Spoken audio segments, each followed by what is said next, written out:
Eu sou o diretor técnico hoje no Power BI. Agradeço aí a presença de vocês, agradeço ao pessoal da FRG pelo convite para participar desse evento. Desejo sucesso nesse, que é o primeiro, e nos próximos, e que consiga contribuir bastante com o que a gente tem pelo futuro desse setor. Bom, o convite da FRG para a gente foi para trazer um pouquinho falar um pouco do mercado de geração centralizada, abordar um pouquinho do mercado de geração distribuída e trazer um pouco da nossa visão de mercado, entender o que é a parte de dados, que é a ferramenta principal nossa, pode ajudar nas tomadas de decisão, tá? Só um pouquinho sobre o ePower BI. O ePower BI é uma plataforma de inteligência de mercado que fornece informações estruturadas para tomar decisão. Ah, a gente coleta informações, principalmente informações públicas, das bases institucionais, ANEEL, ONS, CCE. Coletamos informações também de informações de empresas de transmissão de energia. Hoje, pouco mais de 150 concessões. Elas estão agrupadas em alguns grupos econômicos grandes, né? Alupar, Equatorial, Engie, Furnas. Informações de distribuidoras de energia, tá? Então, todas as áreas de concessão do Brasil, apesar de ter também aí 106 concessões, né, entre permissionárias, comissionárias e distribuidoras, também estão agrupadas em grandes grupos econômicos. E a gente estrutura esses dados num banco de dados para facilitar o acesso. Esse é um pouco do que a gente faz. O convite, a gente dividiu essa apresentação em três partes. Uma falando um pouco sobre o mercado de projetos, o que tem desenvolvido e o que tem hoje no mercado. Um pouco falando dos parques em operação, os rankings operacionais, que são alguns materiais que a gente produz. E um pouquinho falando do Mercado Livre, o processo de abertura e o que tem de tipos de consumidores que podem acessar esse mercado e ajudar no desenvolvimento dos projetos. Tá? Então, aqui um pouco do que existe o banco de dados de geração centralizada. No Brasil, hoje, existem um pouco mais de 2.200 linhas de transmissão, mais de 180 mil quilômetros de linhas, e mais de 1.600 subestações e 1.600 transformadores. Tá? Do ponto de vista de projetos, de parques em operação e de projetos na matriz energética, em operação a gente está chegando hoje próximo de 197 GB.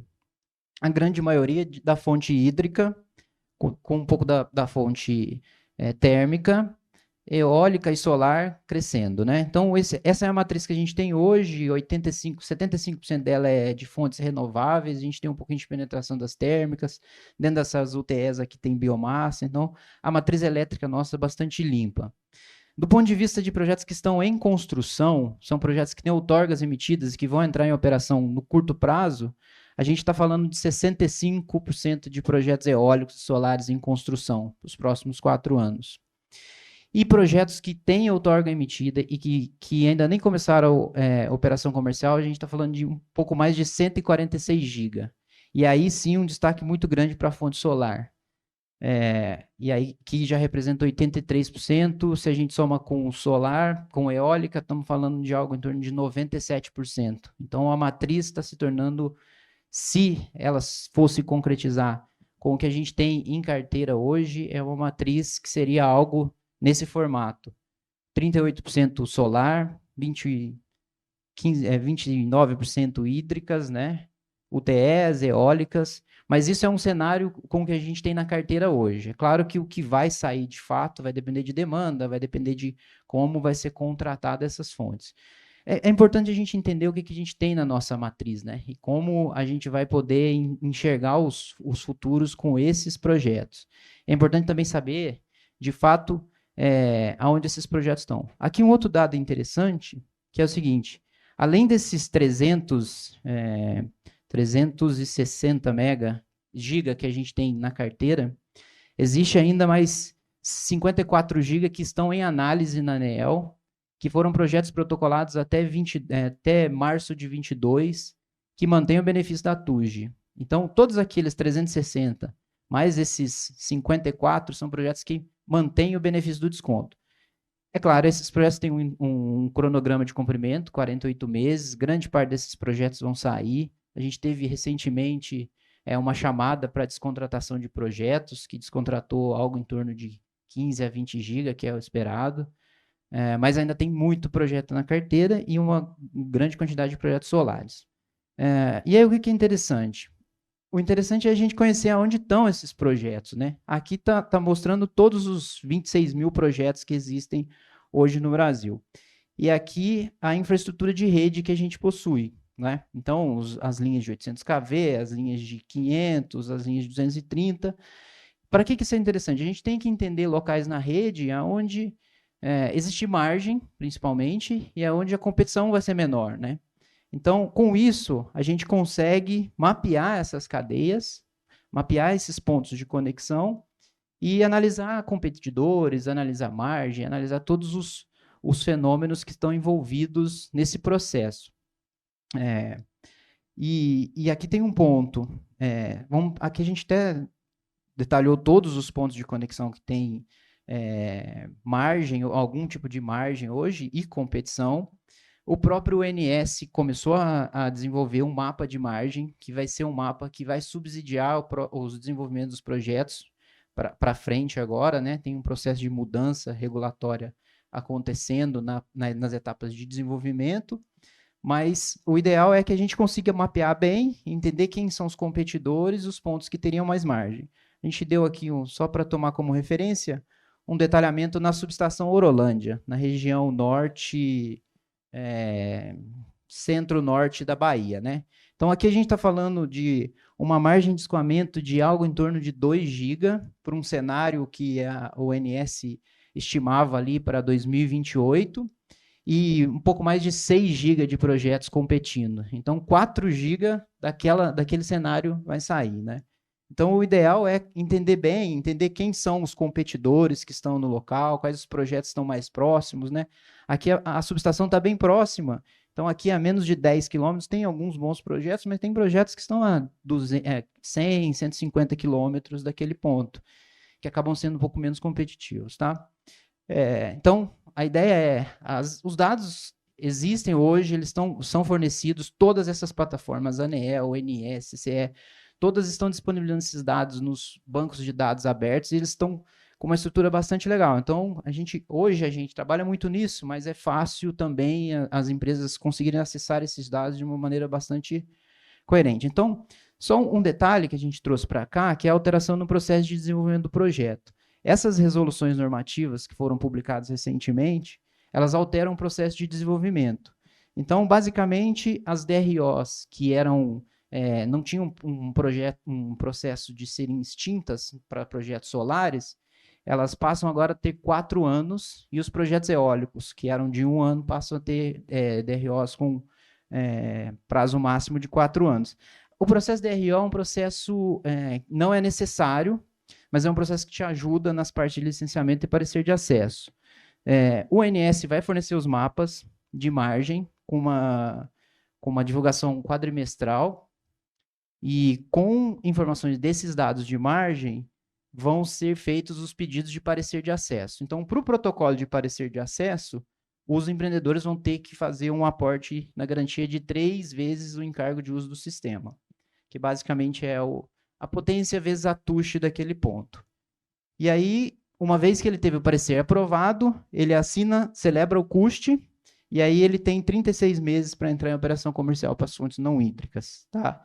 E tem que aportar uma garantia de 40 encargos de uso do sistema. E aí, depois disso, só depois que ele tem o custe assinado, que ele pode dar entrada no processo de outorga. A outorga o projeto tem que entrar em operação em até 54 meses, e aqueles projetos que têm o benefício da TUSH têm um prazo um pouquinho mais curto, que é 48 meses.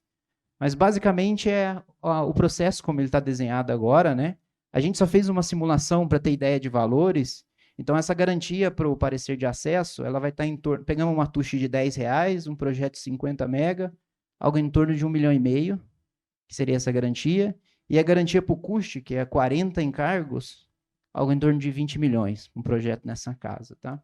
Então, a gente quis trazer aqui só esse processo de mudança que vai afetar bastante nesse cenário de ter muitos projetos dentro da nossa matriz. De fato, vai limpar muito aqueles projetos que foram protocolados, sem necessidade de parecer, sem necessidade de aportes de garantia. Então, a gente vai ter uma limpeza nessa base. Bom, Um outro ponto que a gente quer trazer aqui é falar um pouco sobre o ranking operacional. Projetos que já estão em operação comercial e como é que eles estão performando. E aí, dando um pouco de destaque na fonte eólica e solar. Aqui, a matriz em operação que a gente tem hoje. 970 plantas eólicas, 28 GB, 350 plantas solares, 10 GB. Se a gente pegar um FC médio, um fator de capacidade médio desses parques em operação, o eólico está performando na casa de 39% e os solares na casa de 21%. O solar tem um fator que tem muitos projetos de pequena escala que acabam afetando. Mas, basicamente, esse é o cenário que a gente vê hoje. O fator de capacidade, basicamente, é a geração daquele parque, dados que a CCE publica, dividido pela potência instalada. Para os parques solares, a gente adota na saída do inversor, e aqui considera já todas as perdas que esse cara tem, internas, perdas na rede e até chegando no centro de gravidade. As perdas no centro de gravidade estão hoje em torno de algo de 2,5%, quase 3% em alguns meses. Mas, basicamente, aqui um outro gráfico interessante, aqui desde 2019, julho de 19 até julho de 23, como cresceu a fonte eólica, que é o verde, saiu de 15,1, chegando em 28, e o solar saindo de 2 GB, chegando em 10,7. E aqui a curva de geração desses parques. O fator de capacidade chega em 35 na média, nos melhores momentos, e nos piores momentos chega em 15. E o solar bastante flat, né, gerando ali na faixa de 20%. Aqui são alguns números. A fonte eólica, nesse período de 4 anos, cresceu 13 GB, 87%, e a fonte solar, 8,5 GB, 380% em compensação. Aqui é só uma fotografia do mês de julho do ranking operacional dos parques eólicos. Então, um detalhe que a gente sempre traz, os 20 melhores projetos eólicos, eles estão operando a 73% de fator de capacidade. É uma performance bastante robusta, né? E a grande maioria desses caras estão conectados na rede básica. Então, um que gera 77,9%, tirando os 2,5% de perdas na rede básica, iria para 79% de fator de capacidade. São parques bastante robustos, né? E o que sempre tem performado melhor, esse vento de Santa Abraão, a gente só traz uns detalhes aqui, porque às vezes o fator de capacidade é apenas um parâmetro a se analisar no desempenho de um parque, né? Então, o que a gente mostra aqui? Isso aqui é a curva de operação dele desde quando ele entrou em operação comercial.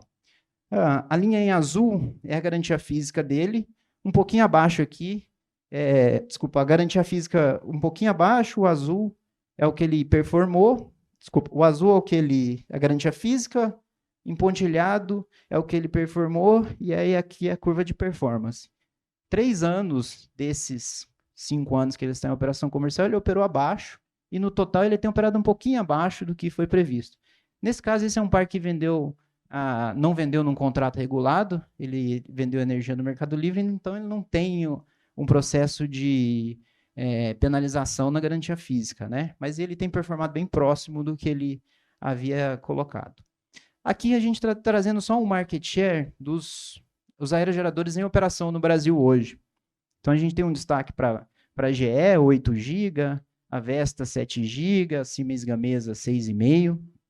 Mas esse é um cenário que vai mudar muito, porque a maioria dos parques que estão em desenvolvimento hoje, todos estão com máquinas Vestas, na grande maioria, com máquinas Siemens, a Nordics, algumas coisas também.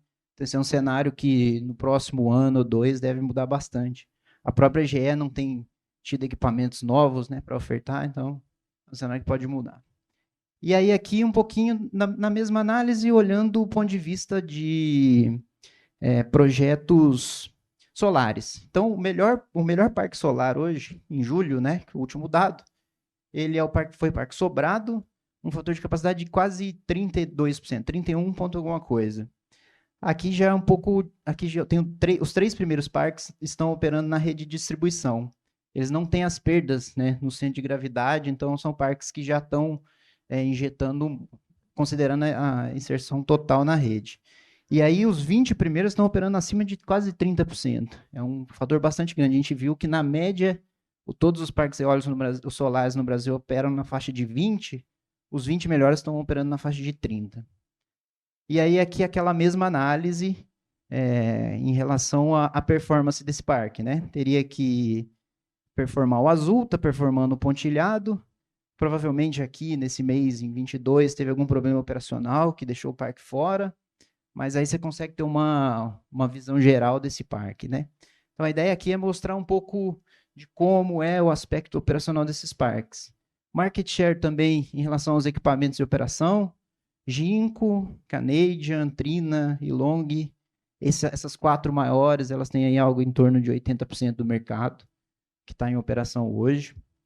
Do ponto de vista de inversores, Sungrow, Huawei, Ingetim e GE, também algo em torno de 80% do mercado. E trackers, aí as 3 maiores, elas têm quase 90% do mercado, né? Soltec, Nextracker e a STI.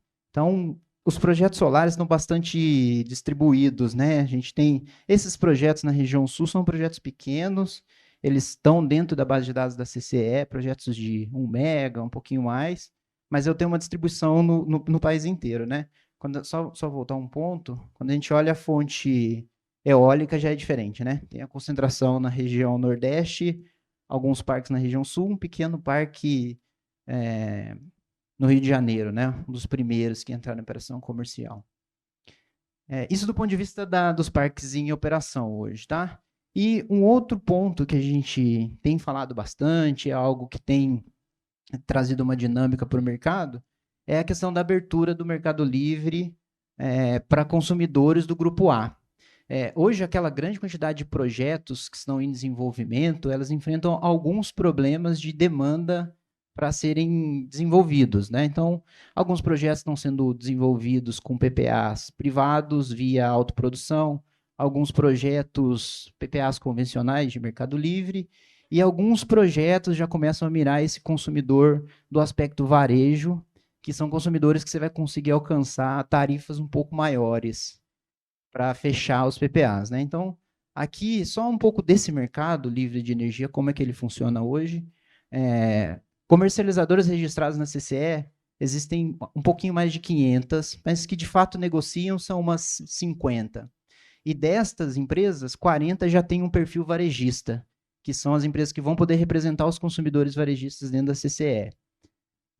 Os consumidores que já são livres, 2.500 que são consumidores livres, que podem comprar de qualquer fonte, e consumidores especiais, 9.500. O especial era o consumidor que só poderia comprar de fontes incentivadas, né, eólica, solar, biomassa, só que a partir desse ano, o limite entre o consumidor livre e especial já não existe mais, então todos eles podem comprar da mesma fonte.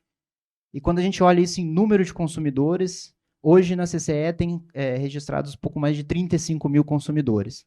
E com o processo de abertura do Grupo a estimativa é que mais de 100 mil consumidores possam acessar esse mercado livre a partir do ano que vem. Então, esse é um cliente e um consumidor possível para viabilização de contratos. As comercializadoras estão atrás desses caras, os geradores estão atrás, as empresas de gestão estão atrás, então são consumidores bastante interessantes. Aqui, só um pouquinho do processo de abertura de mercado. De 2019 era 3, foi caindo 2,5, até chegar a 1,5 agora em 2023, através dessas portarias. Consumidor livre são os maiores, especiais abaixo. Os 35 mil, e com a portaria 50 do ano passado, a expectativa é dessa abertura de 100 mil. Aqui, como cresceram as comercializadoras, as maiores, né, Engie, Enel, Copel, que são as que têm o maior volume de trading. Aqui, as comercializadoras varejistas, hoje a gente tem um pouco mais de 1.800 consumidores com perfil varejista dentro da CCE já, e são geridos por 36 comercializadoras varejistas. Tem entrado algo em torno de 600 a 700 consumidores por mês na CCE, e com esse processo de abertura do mercado a partir do ano que vem, existe um processo de rescisão de contratos, e essas rescisões são processos longos. Isso, a ANEEL já fez um estudo dizendo que pouco mais de 5 mil consumidores já aderiram ao processo e já vão migrar a partir do ano que vem. Só que, para ter uma ideia, a AES Smart, a EDP Smart, a AES Matrix, já tem um pouco mais de 50% desse mercado no varejo. Então, eles estão há um bom tempo já entendendo esse consumidor e eles estão viabilizando já alguns tipos de contrato. Aqui só um pouquinho de como foi a evolução dos consumidores livres especiais. e aqui aquele desenho dos 100 mil possíveis consumidores aptos para migrar, como é que é o perfil deles por distribuidora de energia. E aí aqui de fato são consumidores do varejo, porque mais da metade desses 100 mil consumidores possíveis tem uma demanda menor que 250 kW. Então o processo de prospectar, de chegar nesses consumidores, é um processo um pouco mais detalhado, vai depender de alguns aspectos um pouco mais comerciais, né? Mas é um potencial mercado grande, 3,4 GB, algo em torno de 12 GB de demanda. E aí a gente só pegou um caso típico aqui, que é o estado do Pará, que tem tarifas de energia bastante grande, 2.400 consumidores, com aquele mesmo perfil, 50% deles são consumidores do varejo, e lá, desculpa, não é giga, é mega ali, né? Algo em torno de 200 mega de demanda contratada.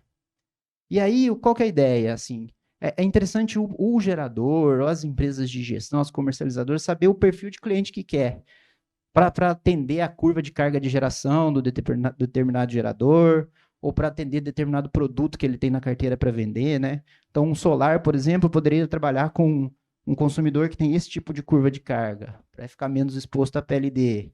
Ou trabalhar um contrato mais flat. Ou, por exemplo, a gente colocou alguns cenários. Consumo na ponta acima de 9 megawatt-hora mês e demanda entre 100 e 200. Consegue achar. Quero consumidores com um consumo maior na ponta e uma carga maior. Ou eu quero só consumidores grandes ali dentro daquele grupo A. Então, tudo isso são pontos que você já consegue colocar. Então, bom, a partir de alguns filtros de inputs, a distribuidora que eu quero trabalhar, ou a região de concessão, grupo tarifário, consumo, KNAI, é possível você saber o tamanho de mercado na região que você quer e, sabendo desses caras, ir atrás de quem que é aquele consumidor de fato. Então, o que a mensagem que a gente gosta de trazer para esse tipo de mercado é o seguinte: a gente tem alguns desafios, né? A gente tem falado bastante de PPAs no curto prazo barato, soluções com muito projeto e pouca demanda, mas existem consumidores no mercado que estão a fim de migrar, que se você chegando hoje, todos os processos que estão buscando consumidores para migrar, as comercializadoras, têm ofertado algo em torno de 20 a 30% de desconto na tarifa, que é algo muito factível em função do cenário de energia no curto prazo, né? Então, esses caras mapeando bem, você consegue chegar muito fácil nesses consumidores e a gente acredita que eles podem ser a solução para viabilizar grande parte daqueles projetos que existem na nossa carteira hoje, né? Basicamente é isso, pessoal. O que a gente queria trazer era um pouco do cenário de projetos, um pouco desses parques desses cenários em operação e falar um pouco dessa parte de consumidores de energia, tá?